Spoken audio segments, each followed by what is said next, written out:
Hi friends, welcome back to Archana vlogs. Friends, ఈరోజు vlog ఏంటిదంటే సింపుల్‌గా ఇంట్లోనే బుడమకాయ పచ్చడి అయితే ఎలా పెట్టుకోవాలో చూపిస్తుంది మా మమ్మీ. చూసేయండి.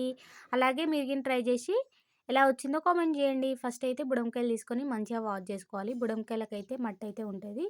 ఫస్ట్ అయితే మంచిగా క్లీన్ చేసుకోవాలి. క్లీన్ చేసుకున్న తర్వాతకి వీడియోలో చూపిస్తున్న విధంగా బుడంకాయలనైతే పొడవుగా మంచిగా కట్ చేసుకోవాలి.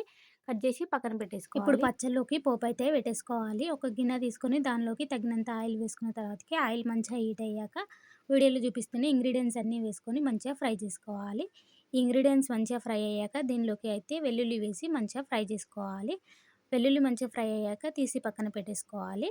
ఇప్పుడు ఒక గిన్నె తీసుకొని దానిలోకి అయితే మనం కట్ చేసుకున్న బుడంకాయ వక్కలు వేసి దీనిలోకి తగినంత కారం, అలాగే తగినంత ఉప్పు, ధనియా పౌడర్, మెంతుల పౌడర్ వేసి మంచిగా మిక్స్ జేసుకోవాలి వక్కలనైతే. వీడియోలో చూపిస్తున్న విధంగా మంచిగా మిక్స్ చేసుకున్న తర్వాతకి మనం పెట్టుకున్న పోపయితే వేసి మంచిగా మళ్ళొకసారి మిక్స్ జేసుకోవాలి. ఇప్పుడు వీడియోలో చూపిస్తున్న విధంగా మిక్స్ జేసుకున్నామంటే అంతే, సింపుల్‌గా బుడంకాయ పచ్చడయితే రెడయింది.